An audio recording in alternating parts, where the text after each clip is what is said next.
Okie dokie. Good evening. We're starting a little bit earlier today. And the reason for that is, well, it's only 3 minutes earlier, right? So there's no actual reason for that.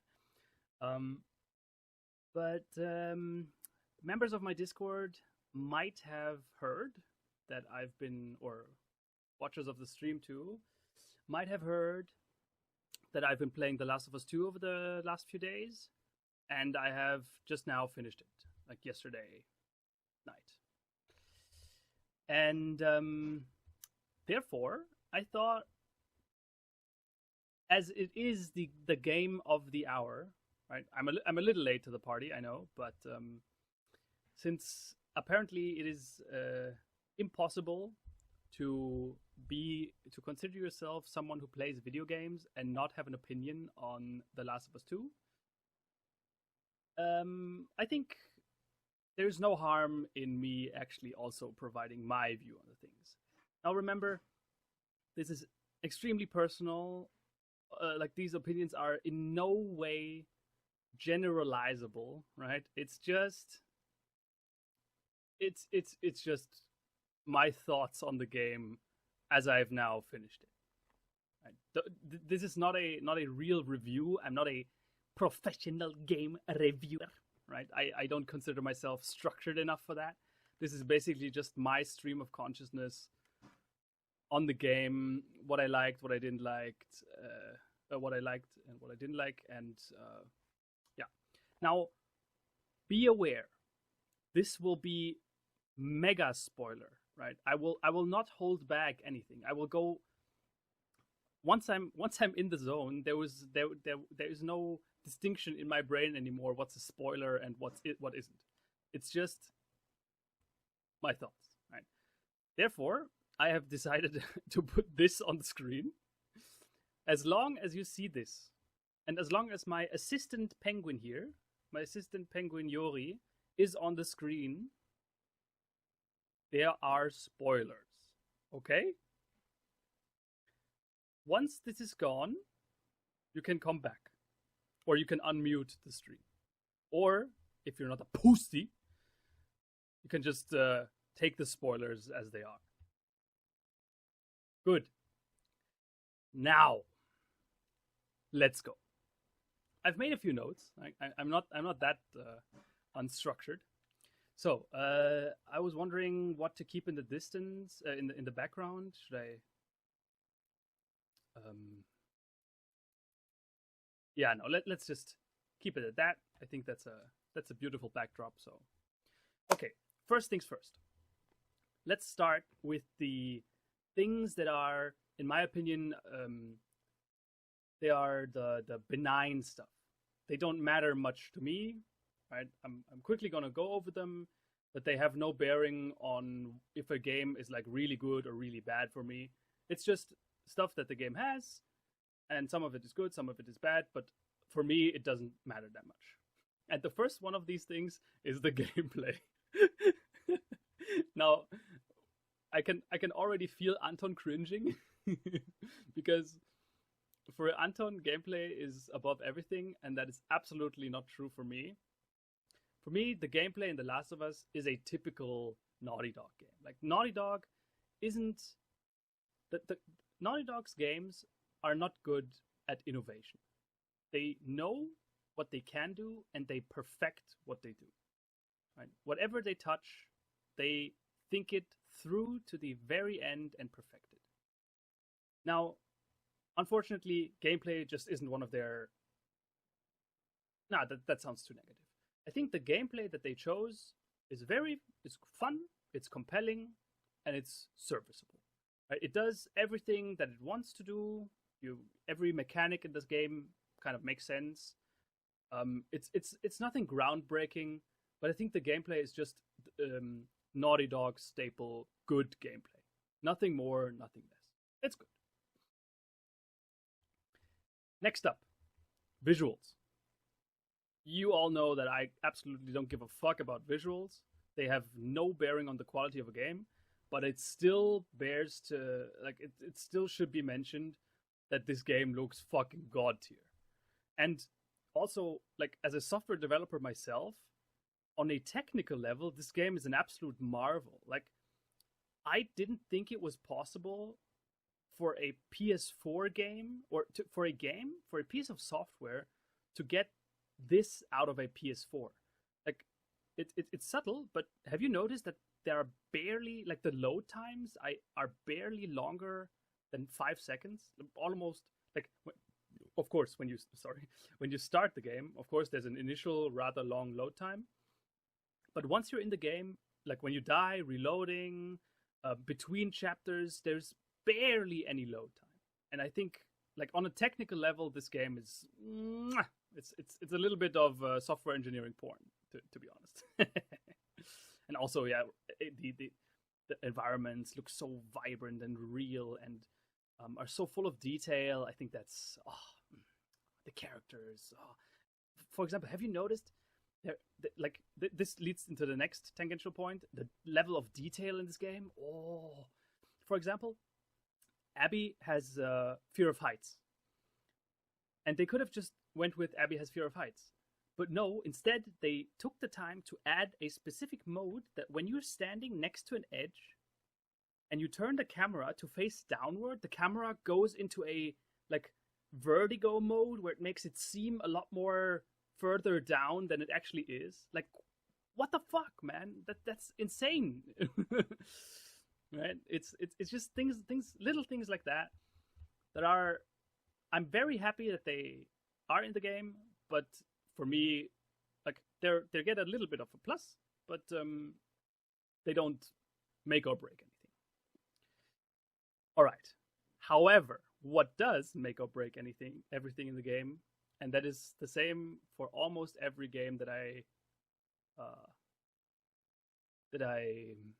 what's it called? Like, play actively, and is the writing. It's always about the writing for me. Now, what does this mean? This is by no means a professional definition, it's just my definition of the writing. Writing has 3 components: dialogue, pacing, and order. What do I mean by that? Dialogue is basically how well is the dialogue written. Now, I know this is very subjective, of course, right? But I consider it like, how believable is a dialogue? How natural is it conveyed?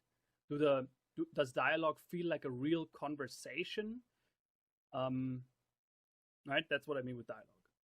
Pacing is basically how fast do the events happen, and how is the arc of the game, right? Are there climactic events that are properly built up, and are the drag sections, are they there because they build up a climax, or are they there for no reason at all and are really just drag or filler, right? That is pacing. The how well are the pivotal moments of a story set up, right? That is what I understand under pacing. And third is order. Order. But wait, you guys can hear me, right?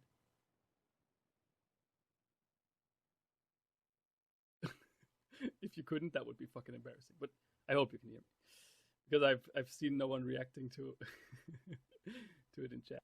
Anyway, order is basically as the name says, the order of events. And are they in a sensible orders? Does this lead to any logic holes or plot holes, right? Is it comprehensive? Does it make sense for things to happen in this certain order? That is what I mean with order. So let's go through them one by one. First, dialogue. Now, to get a little bit more into perspective, what I mean with bad dialogue, let's pull up the worst case for dialogue writing. The worst case dialogue is Final Fantasy VII Remake, because you know, if you've watched earlier of my streams, I think Final Fantasy VII Remake is best described in one word, and that is uncanny. And I really hate to say this, but it feels like the dialogue feels written by people who have never actually had a conversation in their lives before. It's like non-humans learning about humans and pretending to sound like humans. It sounds horrible, and that's actually how I envisioned it. That is what uncanny means for me. This is the worst case for dialogue. Now, let's focus on The Last of Us 2. I think the dialogue in this game is overall pretty nice. It's like in terms of how believable is it, and how natural is it conveyed. I think it's very, very good. Like the voice actors, we don't have to talk about it. Troy Baker's a fucking asshole, but everyone else, mwah, excellent work. But however, while it is natural and good, the dialogue somehow seems a little bit too superficial. If you really look at the game as a whole, there's no like when there's a huge resolve, when a huge story arc gets resolved, there's no deep and resolving dialogue involved in it. It's always something happening, but not actual dialogue. And so in that sense, the dialogue is just kept to the parts where they're talking, like it's character building, it's world building, but all in all, it just stays superficial because no profound dialogue is ever played. Is ever like said or had. No profound conversation is ever had. And I think that's a little bit of a shame, right? Because it's obvious from the writing that they have good writers. It's just a little sad that they chose to not have any meaningful, like fundamental dialogue in the game. I think that's a conscious decision, right? They choose to convey their really important messages not through dialogue but through actual actions, and that's commendable. But I don't think that's mutually exclusive. So I think it would have benefited the game if there was some more dialogue. Yeah. Next up, pacing. So, no. Let's go on with order first. Let's do things out of order. Nice one, Andy. I think a game that has this game with the order of the events is a little bit disorienting because, like, for one, you have two playthroughs. You play as Ellie and then you play as Abby, and you basically play through the whole through the same time periods but from different perspectives. That's okay. However, then the game decides to add add flashbacks into the mix. Now every one of these two stories has 2 or 3 additional flashbacks that play like years before the other story. And there it becomes a little bit too much. Like the what's it called? Like at some point during the Abby story, I had to actively remind myself, like, okay, what time is this? What has already happened? Who knows what about who? And it becomes a little bit taxing, and I don't think that was necessary. It is what it is, right? But I didn't think that did the game a favor. Now, pacing. The pacing in this game is indeed a mixed bag, and this will then lead up to my like the meat of the review in a minute. But so Ellie's story is very nicely paced, right? You start up with a clear goal. Every step you take in Seattle is basically just there to get closer to this final goal. And it's just very focused, well paced, and it all leads up to the one climax in the theater. And that's good. Now, the moment you get to the climax, the game just decides to pull a sneaky on you, and poof, you are now Abby. And there wasn't, like, I think it's okay to have a character transition that resets the tension and the momentum and all. But in the middle of the climax or right before it, okay, debatable. But I guess, okay, it's their game. Then you have Abby's arc that is a lot less focused and clear goal, and it never really gets to build up momentum up until the very end. And that is, I think, like, it's cool when you switch to another character that experiences the same story from another perspective, because you know where it's going to lead, right? And that's an advantage you have. You have, like, towards the end of Abby's arc, you are at the point where you're like, oh, I know it will lead to this climactic finale. So there is tension to be built there. Like, it builds up really well to the finale. But that only happens towards the end of Abby's playthrough. And for the most part, you're stuck with this not very interesting rest of it. And then you reach the finale, and then the game doesn't end.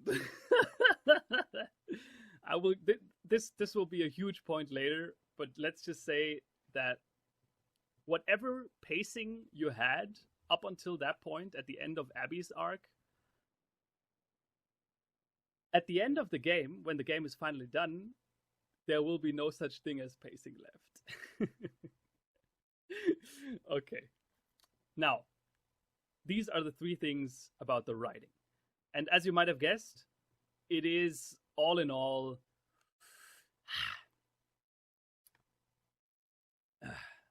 Anton would say it's a solid 7 out of 10. I don't give numbered ratings, so it has its ups and downs, but overall, the writing of this game leaves quite a bit to be desired. Now, this is the overview. Now to my personal, in Germany we say putting your mustard on something, right? If you give your opinion on something. Now to my personal mustard. First, I loved The Last of Us 1. And one reason why I loved it is because it was a fictional story. And I love fiction. Science fiction, fantasy a little less, but yeah, fiction.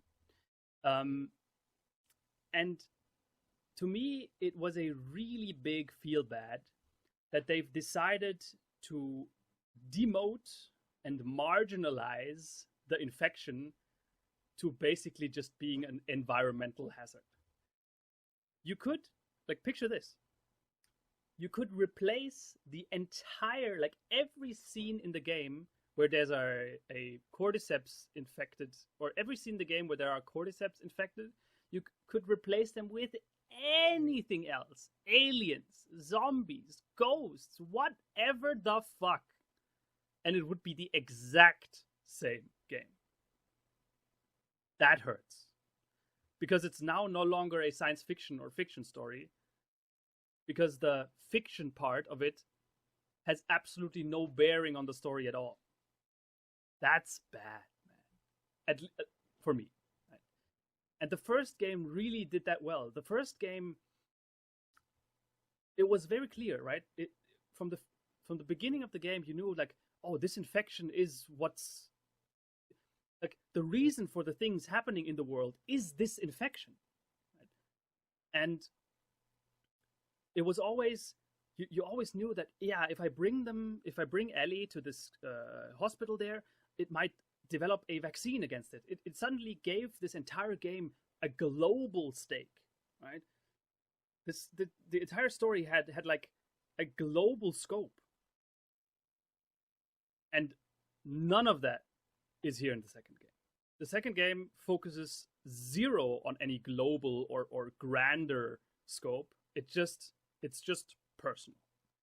And there isn't objectively anything against it. Of course not, right? That's personal preference. But for me, yikes. Second point. Abby's story, like the wolves versus scars conflict is such a bland snooze fest. Oh, it is the most generic, uninspired, and uninteresting scenario that they could have come up with. Like, oh my god. Especially after Ellie's story, right? I said before, Ellie's story is clearly focused. It has a clear goal, and every step you take brings you closer to that goal. And Abby's thing is just mindless wandering. There's nothing, there's no goal to what Abby does, right? It's all just, she's like she's not a active protagonist. I hear that term used a lot. Like, there are active protagonists and passive protagonists. And Abby is a very passive protagonist in that the story just happens to her. She doesn't do anything to drive everything forward. She seems like a bystander. And that is acceptable if the story happening to her is interesting. But instead you have like this completely bland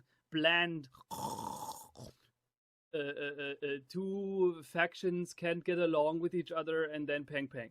What the fuck, man? Yikes. Ugh, yeah.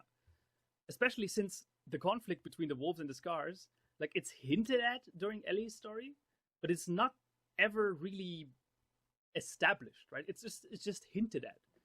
And now you switch to Abby and you're suddenly supposed to care for what's happening between these two random groups in a random city. Like, come on. Oof. Anyway, that's that. Next up, and this is the biggest thing. All that I said up until now, it might give you the impression that I didn't like the game. But up until the end of Abby's story, right, where you play Abby, you find Owen and Mel dead, and then you go to confront Ellie you go to the theater. Up until then, even though I've said all of these factors earlier in this review, I think the game still works. And I was playing it, right? I was there, and then the final boss fight against Ellie happened. And I was like, oh my god, this is awesome. Like, this is really epic, and everything is good. I was ready to shit on everyone who didn't like the game because they didn't get it. Right? Because, yeah, I know, the pacing for Ellie, very nice. Poof, then you drop down to 0. Then you have to fight through the sloggy Abby section up until the end, and then it builds up, and then you have this huge finale, right? And then you're there in the boss fight, and it's a really, like, it's a great boss fight, and everything is cool. And then there's this cutscene where Abby has Ellie like dead on the ground, and she's just about to finish her, and then Dana comes from the side, and then she has Dana and has a knife on her throat, and Abby's like, they're like, oh, she has nothing to do with it. She's pregnant, and then there's this one morsel of dialogue that it literally gave me goosebumps. It's like, Abby's there, has a knife on Dana's throat, and it's like, good, right, when she knows that she's pregnant. And I was like, oh my god, this is fucking epic. And that moment, that single moment was the last good thing in this game. Because then, out of nothing, Abby just stops and walks away.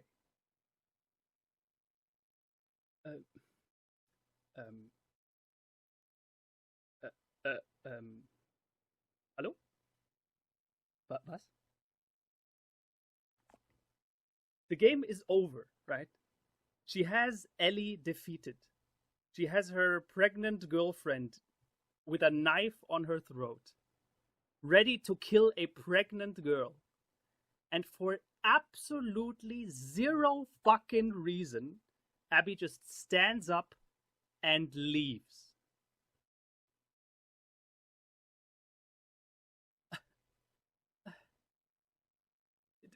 I see people in the chat saying, like, Lev just said, Abby, and that was it.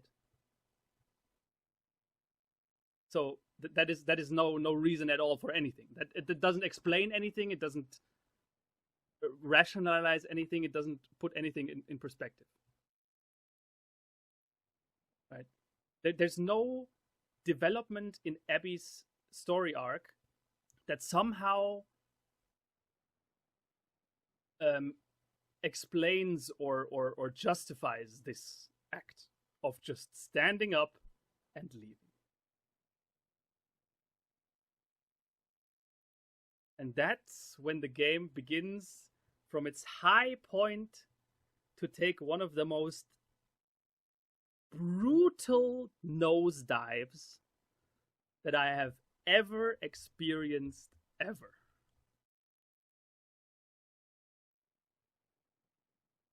Because then, this is like in the middle of the climax. And then Abby leaves for no reason. You're already left there like, huh?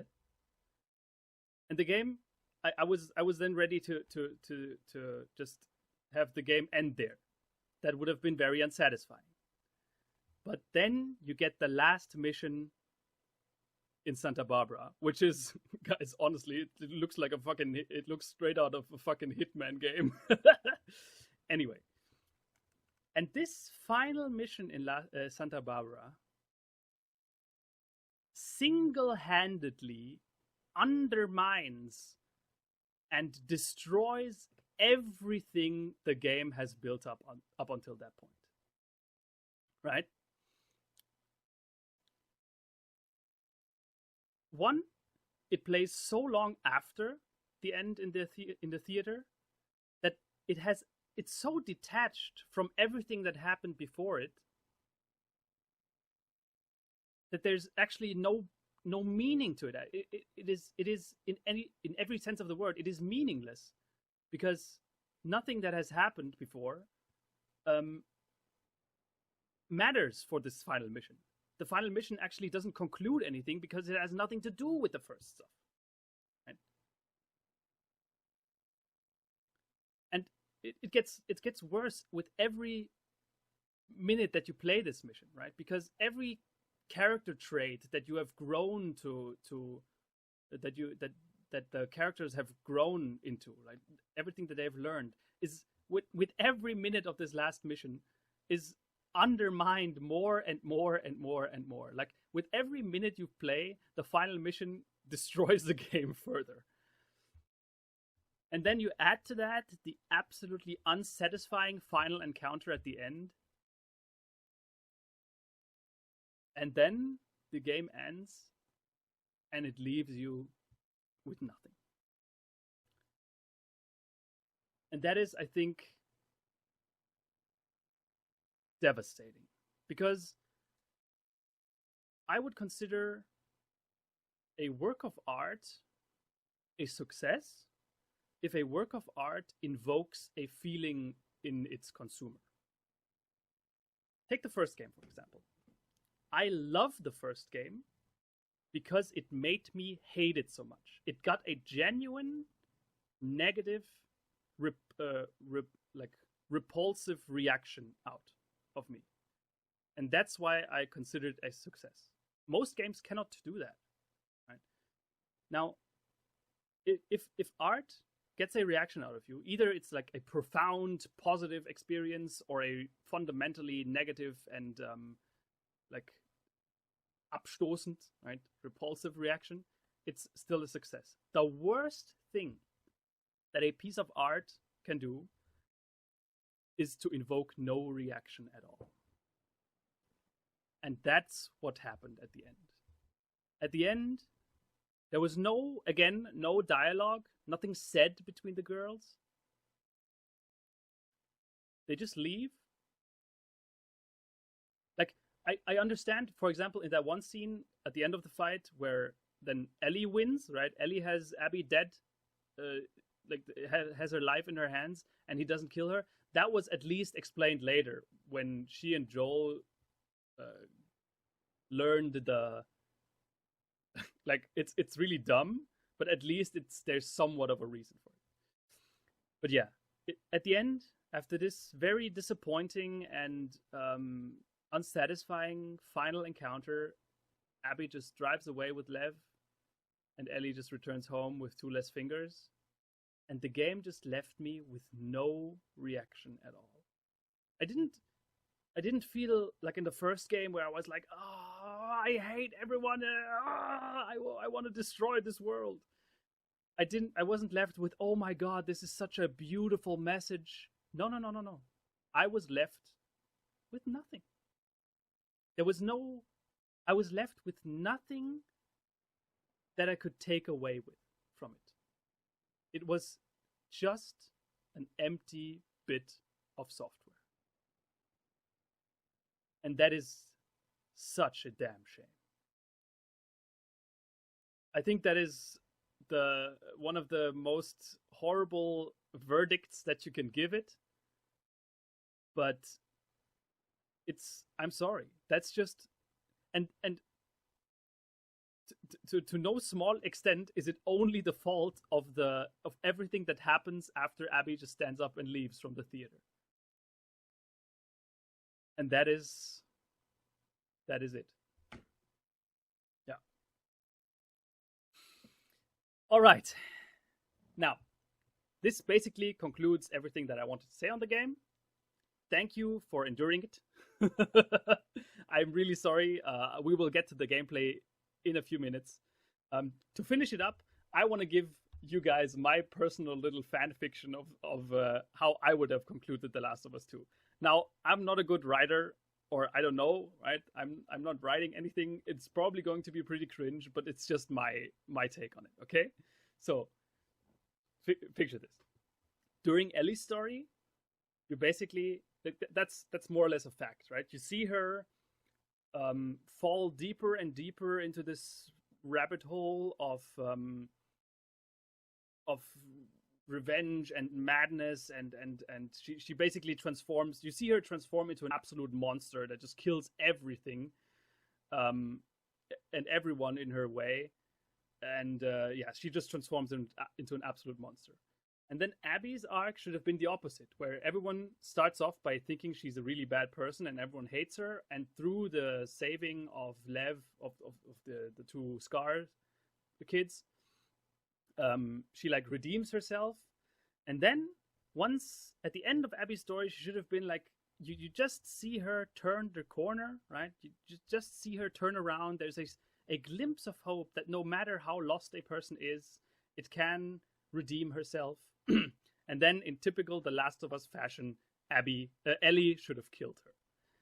That would have been at least consistent with the theme of the first game, in that there is no grand justice in this universe. There is no karma. There is no good happens to people who deserve it and bad happens to people who deserve it. There is just this world as it is a horrible world, and the worst things can happen to people that don't deserve them. I know, very simple, but I would have enjoyed that a lot more than what ultimately came out of it. Yeah. So, my opinion, to conclude, stop the game the moment Abby has the knife on Dana's throat and says, good. And that's the game. And that's where it should have ended. And then you're good to go. All right. Thank you for listening, guys. That was it.